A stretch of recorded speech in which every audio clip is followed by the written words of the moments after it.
So hello everyone, my self Rahul Bhattacharya. और आज की वीडियो में मैं आपको पढ़ाऊँगा एक नया टॉपिक जो हमने आज से स्टार्ट करना है।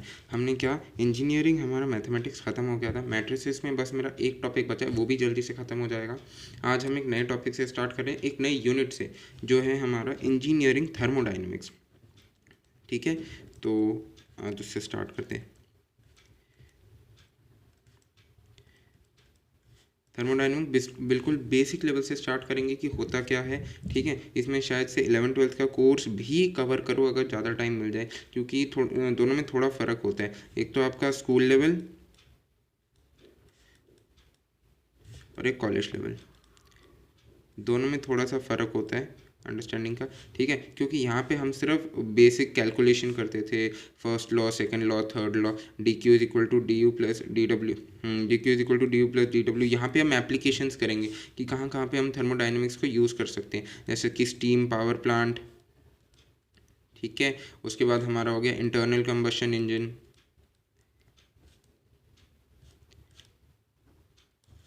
और हमारा रेफ्रिजरेटर। ठीक है, तो आज मेनली बस इंट्रोडक्शन बता देता हूँ थर्मोडायनेमिक्स में। ये जो है हमारा थर्मल इंजीनियरिंग में हमारे 3 टॉपिक्स आते हैं। एक तो आपका ये इंजीनियरिंग थर्मोडायनेमिक्स खुद, एक आपका आता है internal combustion engine, internal combustion engine में हम मेनली गाड़ियों के इंजन्स, कार के इंजन। थर्मोडायनेमिक्स में हम क्या पढ़ेंगे, थर्मोडायनेमिक्स में application based processes such as एक पावर प्लांट कैसे चलता है, पावर प्लांट की रिक्वायरमेंट क्या होती है, कार्नोट साइकिल, फिर डुअल साइकिल, ऑटो साइकिल, इन सब साइकिल्स के बारे में पढ़ेंगे। उसके बेसिस पे न्यूमेरिकल करेंगे। तो ये हमारा न्यूमेरिकल प्लस थ्योरी दोनों बेस्ड होगा। यहाँ पे इंटरनल कंबशन इंजन, ये न्यूमेरिकल बहुत ही ज़्यादा कम होगा, ज़्यादा से ज़्यादा 10%, थ्योरी होगा इसका 90%। क्योंकि इंटरनल कंबशन इंजन हमें नाम से ही समझ में आ रहा है कि इंटरनल कंबशन इंजन होता क्या, एक ऐसा इंजन जो कंबशन पे काम करें। तो ऐसे कौन से इंजन होते हैं, व्हीकल्स का इंजन, जेट्स का इंजन, जो मतलब 2 स्ट्रोक 4 स्ट्रोक, आपका 2 stroke diesel petrol engine, 4 stroke diesel petrol engine, इन सब इंजन्स पे हम डिस्कस करेंगे कि कैसे कैसे काम करते हैं। ठीक है, तो ये कैसे कैसे वर्क करते हैं, फिर इसका compression ratio, carburettor, fuel ratio, सब कुछ हमें अच्छे से पढ़ना पड़ेगा। ठीक है, और थर्ड और मेन ये आता है हीट ट्रांसफ़र। हीट ट्रांसफ़र क्या होता है, हीट ट्रांसफ़र हमारा बहुत ही आसान सब्जेक्ट नहीं है। वैसे आसान तो उतना ज़्यादा नहीं है, क्योंकि इसमें न्यूमेरिकल्स आपका 40% है। ठीक है, थ्योरी कम है, मतलब 60% ही मान के चलो, 60% आपका आता है न्यूमेरिकल और 40% आपका आता है थ्योरी। तो ये सब हमें पढ़ना पड़ेगा। और एक छोटा सा हीट ट्रांसफ़र में मेनली आपका black body radiation, conduction, mainly क्या क्या आता है मैं आपको बता ही देता हूँ। कंडक्शन, कन्वेक्शन, फिर आपका ब्लैक बॉडी रेडिएशन, इनके बेसिस के एप्लीकेशंस, फिर थोड़े बहुत इक्वेशंस आपके कि 3D, मतलब 3D एरिया में हीट कैसे रेडिएट होगा, 2D एरिया में हीट कैसे, उसका इक्वेशन d5/dx करके पूरा करके उसका डेरिवेशन है, जो कि पढ़ना बहुत ज़रूरी है और ये ट्रांसफर गेट का एक बहुत इंपॉर्टेंट टॉपिक है। उसके बाद हम आते हैं, एक छोटा सा टॉपिक है स्टीम एंड पावर, SPG। ये होता है आपका steam and power generation. Steam and power generation वही आपका ये स्टीम इंजन से, और steam engine and power plant से जुड़ा हुआ है। स्टीम इंजन्स जो कि अब तो बंद हो चुके हैं, पर इसके एप्लीकेशन फिर भी यूज होते हैं हमारी कई जगह पे। और पावर प्लांट आपका कैसे काम करते हैं, तो उसके बेसिस पे पूरा ये आपका डिटेल्ड सब्जेक्ट है। ठीक है, तो ये 4 सब्जेक्ट थे जो हमारे थर्मल इंजीनियरिंग में हमारे काम आते हैं। ये बेसिक तो आपके मैकेनिकल इंजीनियरिंग में कौन से इंजीनियरिंग थर्मोडायनेमिक्स बहुत इंपॉर्टेंट है, इंटरनल कंबशन इंजन बहुत इंपॉर्टेंट है, जो कि हमारे काम आएगा ही आएगा। हीट ट्रांसफ़र, ये तो आज मैं आपको बेसिक ओवरव्यू बता रहा हूँ कि कौन से सब्जेक्ट में क्या क्या आता है। ऊपर ऊपर से अभी नहीं पढ़ेंगे, अभी हमें डीप भी बहुत जाना पड़ेगा। तो आज हम स्टार्ट करते हैं थर्मोडायनेमिक्स के पहले चैप्टर से। ठीक है,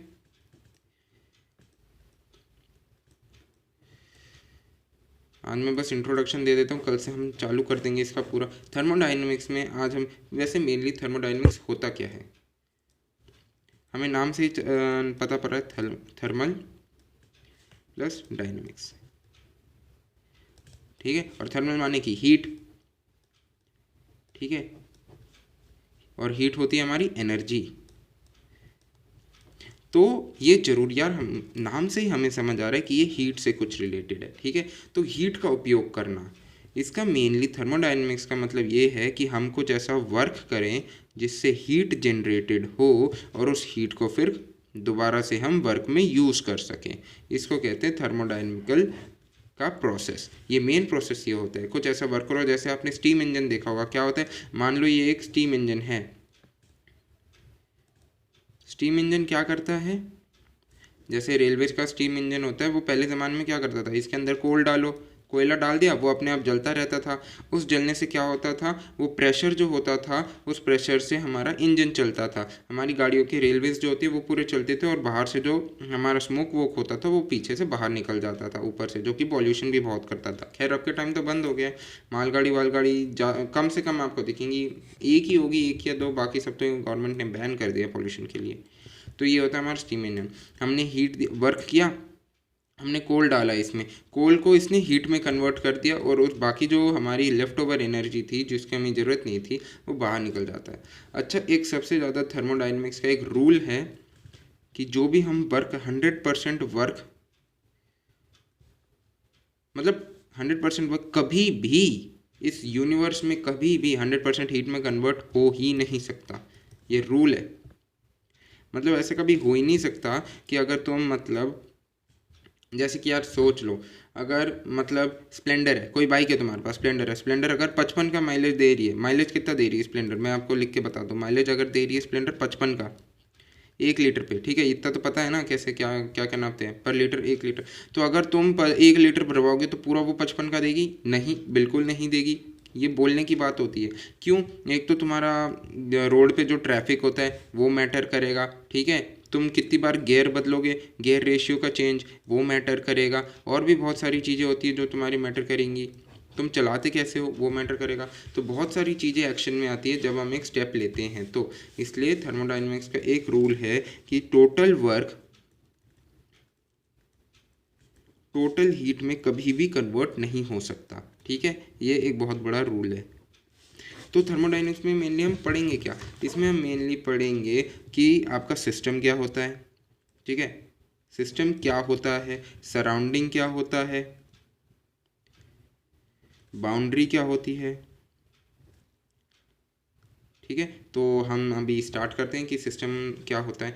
देखो, यानी कि जिस एरिया में काम हो रहा है, मान लो एक स्टीम इंजन है, ठीक है, ये एक स्टीम इंजन है, ये मान लो एक, अरे यार मुझे थोड़ा सा ना उतना बनाना तो नहीं आता, पर मैं बना देता हूँ कैसे भी करके।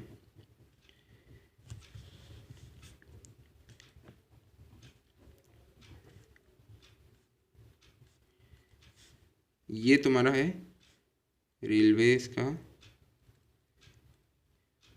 स्टीम इंजन, ठीक है, यहाँ पे कोयला डालते हो, तो इसके अंदर जो काम हो रहा है, मतलब ये रहा कोयला, ये रहा इसका वर्क, सॉरी क्या कहते हैं यहाँ पे जहाँ पे कोयला डालते हैं, और ये रहा यहाँ पे कोल डाल रखा है, ठीक है, और ये चेम्बर है पूरा।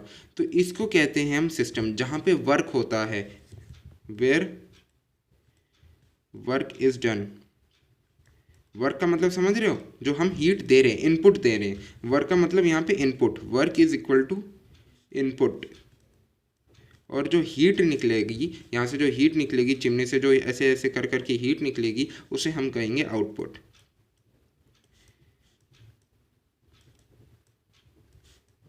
ठीक है। वर्क जो हम कर रहे हैं वो इनपुट है और जो हीट जो है वो आउटपुट है।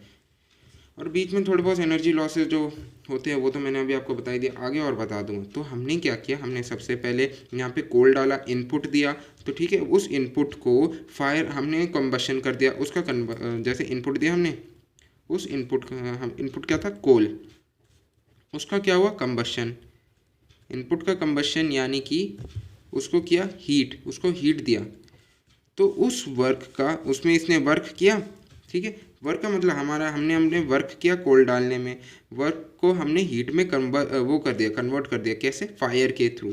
तो ये जो हमारा सिस्टम है जहाँ पे वर्क हो रहा है, जहाँ पे हमारे सारा हीट जो है, वर्क जो है वो उसमें चेंज हो रहा है, चेंज जो फॉर्म हो रहा है उसे कहते हैं हम system, where work is done, उसे सिस्टम कहते हैं। और सिस्टम को छोड़ के बाकी सारा सराउंडिंग, ये बाकी सारा वो है हमारा जो सराउंडिंग है, ठीक है। और बाउंड्री क्या है? बाउंड्री एक ऐसी चीज़ है जो सिस्टम और सराउंडिंग को सेपरेट करती है। दोबारा बता देता हूँ क्या होता है। सिस्टम क्या होता है? सिस्टम एक ऐसी चीज़ होती है जहाँ पे वर्क अकर करता है, ठीक है। एक गाड़ी है यार, गाड़ी में अगर तुम पेट्रोल डाल रहे हो तो वो एक तुम्हारा वर्क, उसमें क्या हो रहा है, तुम्हारी एनर्जी जा रही है, एनर्जी भी नहीं जा रही, वो तुम एक तरह का छोटा सा उसे वो कर रहे हो, एक्शन कर रहे हो। तो पेट्रोल जो है वो वर्क करेगा, ठीक है, अंदर ही अंदर वर्क करेगा, उससे हीट प्रोड्यूस होगी। तो तुम्हारी गाड़ी का जो अंदर का इंजन है ना, वहाँ पे वो है पूरा सिस्टम, ठीक है। कोई भी जगह जहाँ पे वर्क होती है और हीट प्रोड्यूस हो रही है, सिर्फ उतनी सी जगह को सिस्टम कहते हैं, और उसको छोड़ के बाकी सारा जो एरिया है उसे सराउंडिंग कहते हैं। और जो बाउंड्री, जो लाइन, ये सिस्टम है, ठीक है, मैं इसे ऐसे सेपरेट कर दें, और ये बाहर है सराउंडिंग, तो इसको जो सेपरेट करती है इसे कहते हैं बाउंड्री। अगर मैं आपको बिल्कुल टिपिकल भाषा में बताऊं कि व्हाट इज थर्मोडाइनमिक्स, तो thermodynamics is the science of energy transfer and its effect on the, मैं आपको लिख के बता देता हूँ देसी भाषा में, तो मैंने आपको बता दिया थर्मोडाइनमिक्स क्या होता है। Transfer of energy from one form to another, transfer of energy from one form to another, ठीक है, चाहे कोई भी फॉर्म हो, transfer of energy from one form to another. और एनर्जी कब प्रोड्यूस होगी आपकी? जब वर्क होगा। तो एक तरह से वर्क, शुरुआत में इनिशियल स्टेज वर्क होता है, फिर एनर्जी, ठीक है, फिर उस एनर्जी का क्या यूज़ हुआ, वो आउटपुट कैसा देगा, वो आपका बाद में डिपेंड करता है, ठीक है। तो अभी हम आगे चलते हैं। अब इसका मैं टिपिकल जो डेफिनेशन होता है बुक्स में वैसा बता देता हूँ। थर्मोडाइनमिक्स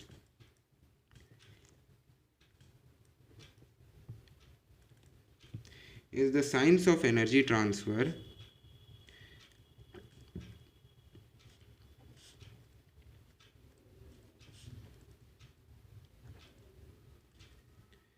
and its effects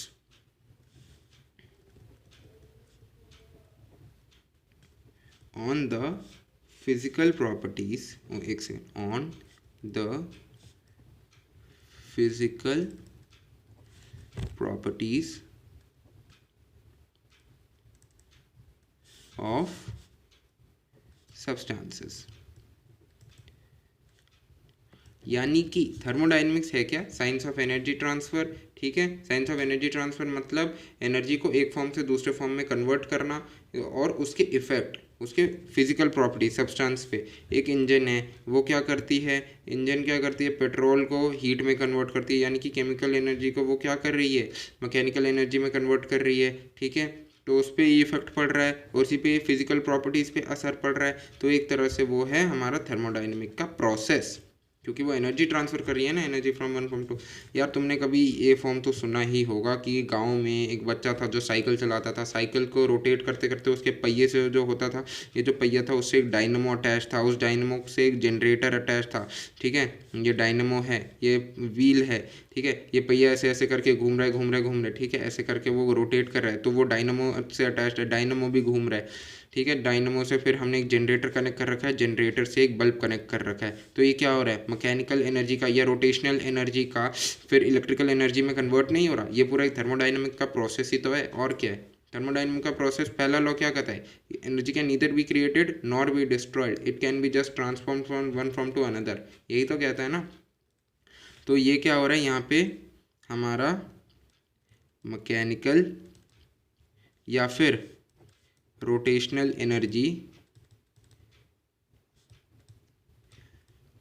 हमारा कन्वर्ट हो रहा है इलेक्ट्रिकल एनर्जी में,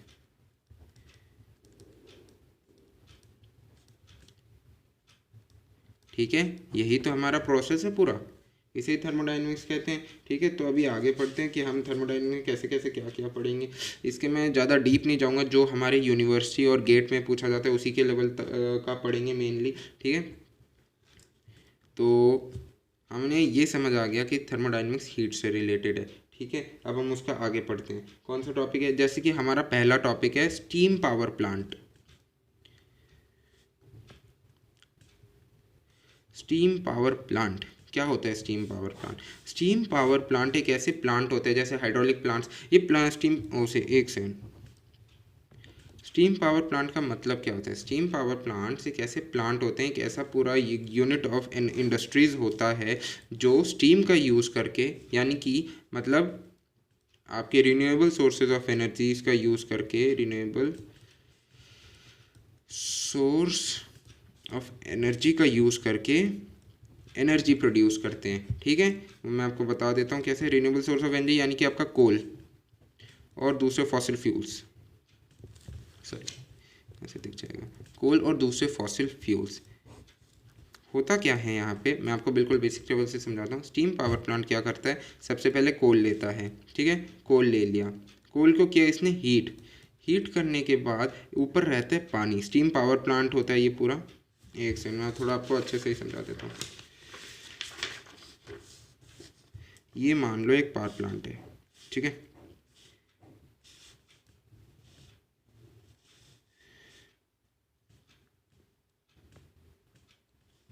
मैं आपको पूरा अच्छे से समझा देता हूँ। ये यहाँ से हवा अंदर जाती है और यहाँ से एक इकोनोमाइज़र कनेक्टेड रहता है।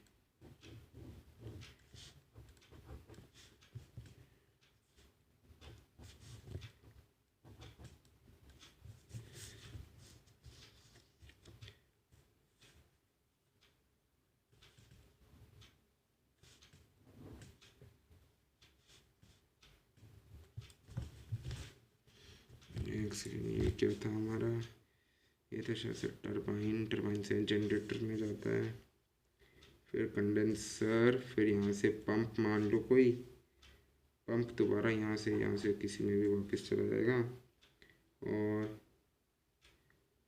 यहाँ से एक दूसरा पंप भी। तो देखो यार, मैं तुम्हें अच्छे से बता दूँ कि होता क्या है। स्टीम पावर प्लांट का वर्किंग डायग्राम उतना अच्छा नहीं बना, मैं ऐसे कर देता हूँ। टी माने होता है तुम्हारा टरबाइन, ठीक है। जी माने होता है तुम्हारा जनरेटर, ठीक है। सी होता है तुम्हारा कंडेंसर। ये एक पंप ये वाला होता है। दो पंप होते हैं, बता देता हूँ किस किस के लिए होते हैं, वो सारा समझ आ जाएगा। ये होता है एयर इनलेट पाइप, ये एयर इनलेट पाइप। मुझे पता है मेरी ड्राइंग उतनी अच्छी नहीं है, पर यार अब समझ लो। एक काम करूँगा, अगली क्लास में ना एक प्रिंटेड पेज ले लूँगा, उसमें आपको बना के दिखा दूँगा। ये हमारा क्या होता है, एयर इन, यहाँ से हवा अंदर जाते है, एयर इनलेट, ठीक है। तो एयर इनलेट यहाँ से जाती है, यहाँ पे होता है आपका एयर का प्री हीटर, मतलब air heater. Air pre heater है, यानी कि हवा को पहले से ही गर्म कर देते हैं, एयर प्री हीटर। और यहाँ पे हमारा हॉट वाटर जाता है पूरा। ये हमारा फॉसिल फ्यूल्स है, यहाँ से आग लगती रहती है, सॉरी यहाँ से आग लगती रहती है। ये फॉसिल फ्यूल जो गर्म होते रहते हैं, ये ठीक है। और ये पूरा हमारा पाइप सिस्टम है, जिसके अंदर होता है हमारा गरम गरम पानी, ठीक है। और उसके बाद हमारा वार्म एयर, फिर फ्यूल। देखो यार, मैं तुम्हें अच्छे से समझा देता हूँ कि होता क्या है। मुझे पता डायग्राम उतना अच्छा नहीं बना है, बट फिर भी एक बार समझ लो, ठीक है। मैं तुम्हारे अगले लेक्चर के लिए क्या करूँगा, एक अच्छा सा पूरा प्रिंटेड डायग्राम ले आऊँगा। देखो, और सबसे इम्पोर्टेंट एक चीज़ है इसके लिए, सबसे इम्पोर्टेंट बुक क्या होता है, सबसे इम्पोर्टेंट बुक इसके लिए है पीके नाग, ठीक है। होता क्या है working of the steam power plant में, देखो ध्यान से समझना। सबसे पहले हम क्या करते हैं, आग देते हैं। आग क्यों देते हैं, यहाँ पे फॉसिल फ्यूल्स होते हैं, ठीक है। फॉसिल फ्यूल्स को जलाते हैं, बहुत सारा हीट प्रोड्यूस करते हैं, वो हीट क्या पड़ता है, और यहाँ पे होता है पानी, ठीक है। लो प्रेशर, यहाँ पे जो होता है इस टैंक के अंदर बहुत high temperature and high pressure, ठीक है। High temperature and high pressure में, तो जब हम इस टैंक को जलाते हैं, यहाँ पे जो फॉसिल फ्यूल्स होते हैं वो गर्म हो जाते हैं, वो हीट सप्लाई करते हैं, ठीक है। तो यहाँ पे जो हीट सप्लाई होता है, यहाँ पे पानी होता है, ठीक है। पानी क्या करता है, गर्म पानी होता है, इधर पानी गर्म हो जाता है अपने आप, और यहाँ से आ रही होती है हवा। इस वॉल से जब हवा आ रही होती है, ये भी यहाँ से कनेक्टेड रहती है, ठीक है। तो यहाँ से जो हवा आ रही होती है, ये पानी, फिर पानी, ये हवा गर्म होती है, गर्म हवा और गर्म टेम्परेचर, तो यहाँ पे अंदर जो पानी होगा वो भी गर्म हो जाएगा, ठीक है। तो पानी और हवा के मिक्सचर से यहाँ पे स्टीम बनने लग जाता है। इस स्टीम को यहाँ पे एक होस पाइप होती है, वो बड़े ही प्रेशर से हवा को छोड़ती है। हाँ, इतनी तेज प्रेशर होता है उनका कि उसके टरबाइन का जो पंखा होता है ना वो रोटेट करने लग जाता है अपने आप। उस प्रेशर को रोटेट करने से वहाँ पे एक डायनेमो कनेक्टेड होता है, छोटा सा उनका इलेक्ट्रिकल सिस्टम में डायनेमो कनेक्टेड होता है, जो डायनेमो को बोलता है कि यार अब तो मैं जितना घुमा रहा हूँ उतना तो इलेक्ट्रिसिटी प्रोड्यूस कर। उतना इलेक्ट्रिसिटी प्रोड्यूस होने के बाद वो जनरेटर में चला जाता है, ठीक है, और वहाँ से इलेक्ट्रिसिटी प्रोड्यूस होती है। अब ये तो रही कि पानी की बात। अब वो जो स्टीम है वो कहाँ जाएगा? स्टीम यहाँ से फिर वापस आ जाता है। वो क्या करता है? स्टीम कंडेंसर में आ जाता है। जो स्टीम यहाँ पे आता है पर वो होता है लो प्रेशर का, क्योंकि उसका काम तो यहाँ पे ख़त्म हो गया, तो यहाँ पे आता है वो लो प्रेशर वाला स्टीम। उसका प्रेशर कम हो जाता है क्योंकि यहाँ पे उसने रोटेट किया ना टरबाइन को, तो वहाँ पे एनर्जी खर्च हो गई। यहाँ पे लो प्रेशर वाला स्टीम आने के बाद कंडेंसर में चला जाता है। अब कंडेंसर कहाँ होता है यूज़? कंडेंसर हमारा एसी, फ्रिज, इन सब में काम होता है। वो लो प्रेशर वाले स्टीम को दोबारा पानी में कन्वर्ट कर देता है, उसमें थोड़ा ठंडा करके। आपको पता है ना, गर्म पानी, गर्म हवा को अगर आप थोड़ा सा ठंडा ठंडा ऐसे करोगे तो वो दोबारा वाटर ड्रॉपलेट्स बन जाते हैं। कंडेंसेशन वाला प्रोसेस, इवेपोरेशन, कंडेंसेशन वही है।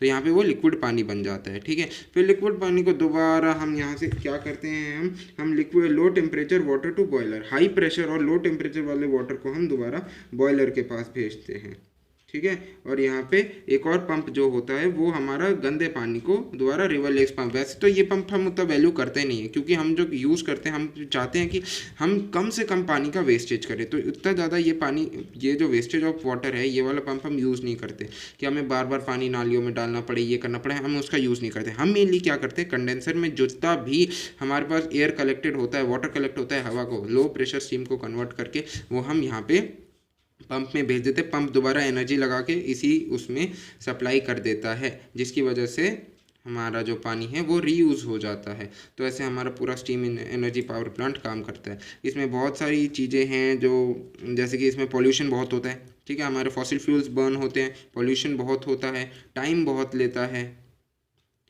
बस एक चीज़ है कि इसमें पानी का वेस्टेज कम होता है, पर यार हर एक चीज़ का कुछ ना कुछ एडवांटेज डिसएडवांटेज होता ही है। तो बस यही था इसका स्टीम एनर्जी पावर प्लांट का। यहाँ पे क्या करते हैं, स्टीम जनरेटर में गर्म, यहाँ से हीट प्रोड्यूस करते हैं, ऊपर जो पानी होता है वो गर्म हो जाता है, ठीक है। एयर यहाँ से एंट्री करती है, एयर का प्री हीटर यहाँ पे होता है। एयर का प्री हीटर क्या करता है, यहाँ पे होता है, फिर यहाँ से उसे गर्म कर देता है, एयर को भाप दे, मतलब हवा दे दे के गर्म कर देता है। फिर यहाँ से एयर आती है, ये यहाँ पे आ गई। पानी यहाँ पे होता है, पानी इन होस पाइप में जाता है, फिर अंदर से क्योंकि पानी गर्म हो जाता है, फिर यहाँ से प्रेशर से इस पाइपों में भेजते हैं। हवा और पानी का मिक्सचर एक स्टीम प्रोड्यूस करता है, ठीक है। स्टीम प्रोड्यूस करने के बाद यहाँ पे वो प्रेशर देता है, टरबाइन बन जाता है, टरबाइन को रोटेट करता है, जनरेटर में जाके इलेक्ट्रिसिटी प्रोड्यूस होती है। फिर वहाँ से कंडेंसर, कंडेंसर से पंप में लो प्रेशर पानी जो होता है, लो प्रेशर वो जो हमारा होता है स्टीम, वो फिर कंडेंसर में जाता है, कंडेंसर से पंप, पंप से फिर हमारा वापस आ जाता है इसी में।